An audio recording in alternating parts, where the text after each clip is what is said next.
வாங்க, இன்னைக்கு நம்ம கையில ஒரு ரொம்ப சுவாரஸ்யமான ஒரு சோர்ஸ் இருக்கு. ஆமா. மேலோட்டமா பார்த்தா இது வந்துட்டு 6ஆம் வகுப்பு மாணவர்களுக்கான டக்ஸ் டைப்பிங் அப்படிங்கிற ஒரு டைப்பிங் மென்பொருளை பத்தின ஒரு வழிகாட்டி மாதிரி தான் தெரியும். ம். ஆனா நாம இன்னைக்கு இந்த மென்பொருளை எப்படி பயன்படுத்துறதுன்னு பார்க்க போறதில்ல. அதுக்கு பதிலா இந்த சிம்பிளான விளையாட்டுக்குள்ள ஒழிஞ்சிருக்கிற ஒரு கல்வி உளவியல் இருக்கு பாருங்க, அதை நாம அக்குவேரா ஆணிவேரா அலச போறோம். கரெக்ட். நீங்க சொன்னது ரொம்ப முக்கியமான பாயிண்ட். இது டக்ஸ் டைப்பிங்க பத்தின ஒரு ஆய்வு இல்ல. இல்ல. இது திறன் மேம்பாடு, அதாவது ஸ்கில் அக்விசிஷனை பத்தின ஒரு ஆய்வு. ஒரு விஷயத்தை கத்துக்கிறதுக்கு வெறும் பயிற்சிகள் மட்டும் போதுமா, இல்ல அது ஒரு சுவாரஸ்யமான பயணமா மாத்தணுமா? ஆமா. இந்த சோர்ஸ் ஒரு விளையாட்டுத்தனமான அணுகுமுறை மூலமா நம்ம மூளையோட எப்படி வேலை செய்யுது, தசை நினைவகத்தை எப்படி உருவாக்குது அப்படிங்கிற பல ஆழமான விஷயங்களை பேசுது. இத ஒரு கேஸ் ஸ்டடி மாதிரி நாம பார்க்கலாம்னு சொல்றீங்க. சரியா சொன்னீங்க, ஒரு கேஸ் ஸ்டடி. சூப்பர். அப்போ விஷயத்துக்குள்ள போயிரலாம். முதல்ல இந்த வழிகாட்டி சொல்ற அடிப்படை விஷயத்த சட்டுன்னு பாத்துருவோம். நீங்க டக்ஸ் டைப்பிங்க ஓபன் பண்றீங்க. அதுல ஃபிஷ் கேஸ்கேட், காமெட் ஜாப்னு 2 கேம் இருக்கு. ஃபிஷ் கேஸ்கேட தேர்ந்தெடுத்தா ஒரு பென்குயின் நிக்கும், வானத்துல இருந்து மீன்கள் விழும். ஓகே. ஒவ்வொரு மீன் மேலயும் ஒரு எழுத்து இருக்கும். நீங்க சரியான எழுத்தை தட்டச்சு செஞ்சா அந்த மீனை பென்குயின் பிடிச்சிடும். ரொம்ப சிம்பிள். ஆனா இங்கதான் அசல் விஷயமே தொடங்குது. ஆமா, இது வெறும் விளையாட்டு இல்ல, இது ஒரு ஃபீட்பேக் சிஸ்டம் இல்லையா? அதுதான். நிச்சயமா இது வெறும் விளையாட்டு இல்ல. இது ஒரு நுட்பமா வடிவமைக்கப்பட்ட நரம்பியல் பயிற்சி கருவுன்னே சொல்லலாம். Neurological training tool. ஆமா, நாம ஒரு விஷயத்தை கத்துக்கலப்போ நம்ம மூளைக்கு உடனடி பின்னூட்டம், அதாவது இன்ஸ்டன்ட் ஃபீட்பேக் கிடைக்கிறது ரொம்ப ரொம்ப முக்கியம். ஓஹோ. நீங்க சரியான எழுத்து தட்டச்சு செஞ்சதும் அந்த மீன் மறைஞ்சிடுது பாருங்க, அது உங்க மூளைக்கு ஒரு சின்ன பாசிட்டிவ் சிக்னல் அனுப்புது. ஓ. அப்போ ஒரு சின்ன டோபமைன் வெளியீடு நடக்கும். இது ஒரு ரிவார்டு மாதிரி. ஆஹா, நான் சரியா செஞ்சுட்டேன் அப்படிங்கிற உணர்வு வரும். சரி சரி. திரும்ப திரும்ப இதை செய்யும்போது இந்த பாசிட்டிவ் ஃபீட்பேக் லூப் கத்துக்கிற ப்ராசஸை ரொம்ப வேகமாக்குது. அப்போ இது வெறும் பொழுதுபோக்கிற்காக இல்ல, நம்ம மூளையோட வேதியியலையே பயன்படுத்தி கத்துக் கொடுக்கிற ஒரு தந்திரம். நான் யோசிச்சு பார்க்கறேன், பள்ளிக்கூடத்துல நாம கத்துக்கிட்ட டைப்பிங் முறைய ASDF LKJன்னு திரும்ப திரும்ப டைப் பண்ண சொல்லுவாங்க. தப்பு பண்ணா எரிச்சலா இருக்கும். கரெக்ட். ஆனா இங்க ஒவ்வொரு சரியான செயலுக்கும் ஒரு சின்ன வெற்றி கிடைக்குது. அது சரி செய்ய எந்த ஊக்கமும் இருக்காது. உண்மைதான். ஆனா இந்த கேமிஃபிகேஷன் முறை ரிவார்ட் சிஸ்டத்தை அடிப்படையா கொண்டது. இதனால பயிற்சி செய்யறது ஒரு பாரமா இல்லாம ஒரு சுவாரஸ்யமான சவாலா மாறுது. அதோட சோர்ஸ்ல ஈஸி, மீடியம், ஹார்ட்னு 3 நிலைகள் இருக்கிறத கவனிச்சிங்களா? ஆமா, கவனிச்சேன். அது எதுக்குன்னு நான் யோசிச்சேன். ஒருவேளை அவங்க திறமைக்கு ஏத்த மாதிரி ஆரம்பிக்கிறதுக்காக இருக்குமோ? அது ஒரு காரணம். ஆனா அதுக்கு பின்னாடி ஒரு ஆழமான உளவியல் கருத்து இருக்கு. அத ஃப்ளோ ஸ்டேட் அல்லது உச்சகட்ட ஈடுபாடுன்னு சொல்லுவாங்க. Flow state. ஆமா, ஒரு சவால் ரொம்ப எளிதா இருந்தா நமக்கு சீக்கிரமா போர் அடிச்சிடும். கரெக்ட். ரொம்ப கடினமா இருந்தா பதட்டமும் விரக்தியும் வந்துரும். கத்துக்கிறதுக்கு மிகச்சரியான நிலை என்னன்னா, சவால் நம்ம திறமைக்கு சரியா பொருந்தணும். ஓஹோ. அப்பதான் நாம நேரத்தை மறந்து அந்த வேலையில முழுசா மூழ்கிடுவோம். இந்த ஈஸி, மீடியம், ஹார்ட் நிலைகள் பயனரை அந்த ஃப்ளோ ஸ்டேட்ல வச்சுக்கிறதுக்கு உதவுது. நீங்க கொஞ்சம் பழகினதும் அடுத்த நிலைக்கு போய் அந்த சவாலை உயிர் போட வச்சுக்கலாம். அடடா, இவ்வளவு விஷயம் இருக்கா இதுக்குள்ள? அப்போ இந்த விளையாட்டு வெறும் எழுத்துக்களை அறிமுகப்படுத்துறது மட்டும் இல்ல, கத்துக்கிறதுக்கு தேவையான ஒரு சரியான மனநிலையையும் உருவாக்குது. ஆமா. சரி, அடுத்ததா தசை நினைவகம், அதாவது மசில் மெமரியை பத்தி பேசுவோம். சோர்ஸ்ல குறைந்த பிழைகளோடு விரைவாக தட்டச்சு செய்தல் ஒரு முக்கியமான நோக்கம்னு சொல்லியிருக்கு. இந்த மீன் பிடிக்கிற விளையாட்டு அதுக்கு எப்படி உதவுது? இதுதான் இந்த செயல்முறையோட மையப்புள்ளி. ஆரம்பத்துல நீங்க டைப் பண்ணும்போது உங்க மூளை ரொம்ப ஆக்டிவா வேலை செய்யும்.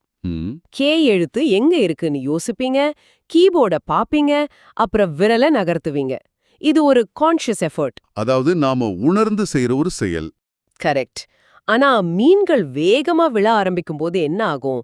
யோசிக்கிறதுக்கு உங்களுக்கு நேரம் இருக்காது. ஆமா, யோசிச்சா மீன் கீழே விழுந்துடும், வேகமா அடிக்கணும். சரியா சொன்னீங்க. அந்த நெருக்கடி தான் உங்க மூளைய ஒரு முடிவெடுக்க வைக்குது. இந்த வேலைய என்னால மட்டும் தனியா பார்க்க முடியாது, இத விரல்களோட தசைக்கு பழக்கப்படுத்திடணும்னு மூளை நினைக்க ஆரம்பிக்கும். ஓ. திரும்ப திரும்ப ஒரே செயலை செய்யும்போது அந்த தகவல் மூளையோட கார்டெக்ஸ்ல இருந்து செரிபலத்துக்கு, அதாவது தசை இயக்கத்தை கட்டுப்படுத்துற பகுதிக்கு மாறுது. ஓகே. ஒரு கட்டத்துக்கு பிறகு நீங்க கேன்னு யோசிக்க வேண்டிய அவசியமே இல்ல. உங்க விரல்களுக்கே தெரியும் அது எங்க இருக்குன்னு. அதுதான் தசை நினைவகம். அப்படியா? இந்த விளையாட்டு அந்த மாற்றத்தை வேகப்படுத்துற ஒரு ஊக்கியா, ஒரு கேட்டலிஸ்டா செயல்படுது. அப்ப விளையாட்டுல வேகம் அதிகரிக்க அதிகரிக்க நம்மளோட செயல்பாடு உணர்வு நிலையிலிருந்து உணர்வற்ற நிலைக்கு மாறுது. சப்கான்ஷியஸ் நிலைக்கு. ஆமா, கார் ஓட்டப் பழகுற மாதிரி தான் இதுவும். ஆரம்பத்துல கியரு, கிளச்சு, ஸ்டியரிங்னு எல்லாத்தையும் யோசிச்சு செய்வோம். ஆனா பழகின பிறகு நம்ம கவனம் ரோட்ல இருக்கும், கை கால் அதன் பாட்டுக்கு வேலை செய்யும். மிகச்சரியான ஒப்பீடு. இந்த மென்பொருள் அந்த பயணத்தை ரொம்ப எளிமையாக்குது. சரி. அது மட்டும் இல்ல, சோர்ஸ்ல ஆல்பபெட், அனிமல்ஸ், அஸ்ட்ரானமி, ஃப்ரூட்ஸ்னு பல தலைப்புகளை தேர்ந்தெடுக்கிற ஆப்ஷன் இருக்கிறது கவனிச்சிங்களா? ஆமா, கவனிச்சேன். அது ஒரு சின்ன விஷயம் மாதிரி தெரியுது. ஆனா அதுவும் கற்றல் அனுபவத்தை மேம்படுத்துற ஒரு தந்திரம்தான். அது எப்படி? எனக்கு விலங்குகளை பத்தி டைப் பண்றதுக்கும் சும்மா எழுத்துக்களை டைப் பண்றதுக்கும் என்ன பெரிய வித்தியாசம் இருக்க போகுது? உளவியல் ரீதியா பெரிய வித்தியாசம் இருக்கு. வெறும் ஏபிசின்னு தட்டச்சு செய்யும்போது அது ஒரு அர்த்தமில்லாத பயிற்சியா தெரியலாம். ம். ஆனா டைகர், லயன், எலிஃபென்ட்னு உங்களுக்கு பிடிச்ச விலங்குகளோட பெயரை தட்டச்சு செய்யும்போது அந்த வார்த்தைகளோட உங்களுக்கு ஒரு இணைப்பு, ஒரு கனெக்ஷன் ஏற்படுது. ஓஹோ, அப்படியா? கற்றல் செயல்முறை இன்னும் கொஞ்சம் தனிப்பட்டதா, பர்சனலா மாறுது. உங்களுக்கு வானியல் பிடிக்கும்னா ஸ்டார், பிளானட், கேலக்சின்னு டைப் பண்ணும்போது ஒரு சின்ன ஆர்வம் தானா வரும். புரியுது. இந்த சின்ன சின்ன விஷயங்கள் தான் ஒரு பயனரை அந்த மென்பொருளோட தொடர்ந்து பயணிக்க வைக்குது. கரெக்ட். உண்மைதான். நாம செய்யற வேலையில நமக்கு ஒரு சின்ன சொந்தம் இருந்தா கூட அதை செய்யற விதம் மாறிடும். சரி, இப்போ வரைக்கும் நாம தனித்தனி எழுத்துக்களை எப்படி கத்துக்கிறதுன்னு பார்த்தோம்.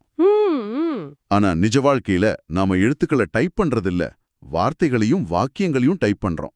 இந்த வழிகாட்டி அந்த பெரிய பாய்ச்சலுக்கு எப்படி உதவுது? இங்கதான் அந்த சுவாரஸ்யமான வாக்கியம் வருது. ஆமா. The quick brown fox jumps over the lazy dog. ஆமாம், இதுதான் இந்த வழிகாட்டியோட ஒரு மாஸ்டர் ஸ்ட்ரோக்னு சொல்லணும். தனித்தனி எழுத்துக்களை மீன்களா பிடிச்சு பழகுறது ஒரு நிலை. ஓகே. ஆனா தட்டச்சுங்கிறது விரல்களோட ஒரு நடனம் மாதிரி. ஒரு விரல் ஒரு கீய அழுத்திட்டு எடுக்கிறதுக்குள்ள அடுத்த விரல் இன்னொரு கீக்கு தயாராகணும். இந்த ஒருங்கிணைப்ப தனி எழுத்துக்களை வச்சு கத்துக்க முடியாது. சரி. அதுக்கு தான் இந்த வாக்கியம். இதுக்கு பேங்கிராம்னு பேரு. பேங்கிராம்? நான் இந்த வாக்கியத்தை பலமுறை பார்த்திருக்கேன். ஆனா இதுக்கு இப்படி ஒரு பேர் இருக்குன்னு இப்பதான் தெரியும். அதோட சிறப்பு என்ன? ஒரு பேங்கிராம்ங்கிறது ஒரு மொழியோட எல்லா எழுத்துக்களும் குறைஞ்சது ஒரு முறையாவது வர்ற மாதிரி அமைச்ச ஒரு வாக்கியம். ஓ, எல்லா எழுத்துக்களுமா? ஆமா. இந்த குவிக் பிரவுன் ஃபாக்ஸ் வாக்கியத்துல ஆங்கிலத்தோட 26 எழுத்துக்களுமே இருக்கு. நீங்க இந்த ஒரு வாக்கியத்தை டைப் பண்ணி பழகுனா கீபோர்ட்ல இருக்கிற எல்லா எழுத்துக்களையும் பயன்படுத்தி பழகுறதுக்கு சமம். அட, இது தெரியாம போச்சே. தான் அந்த முதல் ராகம். கரெக்ட். இது தனித்தனி திறன்களை இணைச்சு ஒரு முழுமையான செயல்பாடா மாத்துது. கியூ அடிச்சதும் யூ அடிக்கணும், ஓ அடிச்சதும் வி அடிக்கணும்னு வெவ்வேறு விரல்களை வேகமா மாத்தி மாத்தி பயன்படுத்துற சவாலை இது கொடுக்குது. ஆமா. இதுதான் நிஜ உலக தட்டச்சுக்கு ரொம்பவே நெருக்கமானது. இந்த வழிகாட்டி மாணவர்களை வெறும் மீன் பிடிக்கிறதோட நிறுத்தாம இந்த மாதிரி ஒரு முழுமையான வாக்கியத்தை பயிற்சி செய்ய சொல்றது. அவங்களோட திறனை அடுத்த கட்டத்துக்கு எடுத்துட்டு போறதுக்கான ஒரு தெளிவான பாதை. சரியா சொன்னீங்க. அதோட அதிக புள்ளிகளை பெற முயற்சி செய்யணும்னு சொல்றது மூலமா ஒரு சின்ன போட்டி மனப்பான்மையும் உருவாக்குறாங்க. நேத்து நான் இந்த வாக்கியத்து ஒரு நிமிஷத்துல டைப் பண்ணேன். இன்னைக்கு 55 வினாடியில பண்ணணும்னு ஒரு இலக்கு வச்சுக்கிட்டா பயிற்சி இன்னும் தீவிரமாகும். நிச்சயமா. அந்த சுய போட்டி, செல்ஃப் காம்படிஷன் ஒரு சக்தி வாய்ந்த உந்து சக்தி. ஆக இந்த வழிகாட்டிய நாம பார்க்கும்போது அது ஒரு படிப்படியான ஆழமாக சிந்திக்கப்பட்ட ஒரு கற்றல் பயணத்தை காட்டுது. ஆமா. முதல்ல கேமிஃபிகேஷன் மூலமா ஆர்வத்தை தூண்டுறது. ரெண்டாவது உடனடி பின்னூட்டம் மூலமா மூளைய பழக்கப்படுத்துறது. மூணாவது தசை நினைவகத்தை உருவாக்குறதுக்கு வேகத்தை ஒரு கருவியா பயன்படுத்துறது. சரி. நாலாவது பேங்கிராம் மூலமா தனித்தனி திறன்களை இணைச்சு ஒரு முழுமையான செயல்பாடா மாத்துறது. இது வெறும் மென்பொருளை பத்தின வழிகாட்டி இல்ல. இது ஒரு திறனை எப்படி கத்துக் கொடுக்கணுங்கிறதுக்கான ஒரு ப்ளூ பிரிண்ட். கரெக்ட், ஒரு ப்ளூ பிரிண்ட். இன்னைக்கு நாம பார்த்த இந்த அலசல் ஒரு சாதாரண விஷயத்துக்குள்ள எவ்வளவு ஆழமான அறிவியல் இருக்குங்கிறத தெளிவா காட்டுச்சு. டக்ஸ் டைப்பிங் மூலமா தட்டச்சு கத்துக்கிறத ஒரு விளையாட்டா எப்படி மாத்துறாங்க, அதுக்குள்ள டோபமைன்ல இருந்து பாங்கிராம் வரைக்கும் எவ்வளவு விஷயங்கள் இருக்குன்னு பார்த்தோம். வெறும் எழுத்துக்களை டைப் பண்றதுல ஆரம்பிச்சு the quick brown fox jumps over the lazy dog மாதிரி ஒரு முழுமையான வாக்கியத்தை பயிற்சி செய்யறது வரையிலான அந்த பயணம் உண்மையிலேயே சுவாரஸ்யமா இருந்துச்சு. இந்த அலசல்ல இருந்து நீங்க எடுத்துக்க வேண்டிய முக்கியமான விஷயம் என்னன்னா, எந்த ஒரு திறமையும் கத்துக்கிறது ஒரு கடினமான சலிப்பான வேலையா இருக்க வேண்டியதில்ல. உண்மைதான். சரியான கருவிகளும் மூளையோட இயல்புக்கு ஏத்த அணுகுமுறையும் இருந்தா அது ஒரு சுவாரஸ்யமான பயணமா மாறும். இப்போ உங்களுக்காக ஒரு சிந்தனை. சொல்லுங்க. இன்னைக்கு நாம பார்த்த இந்த டக்ஸ் டைப்பிங்ல இருக்கிற கொள்கைகளை நீங்க கத்துக்க நினைக்கிற ஒரு திறமைக்கு எப்படி பயன்படுத்தலாம்னு யோசிச்சு பாருங்க.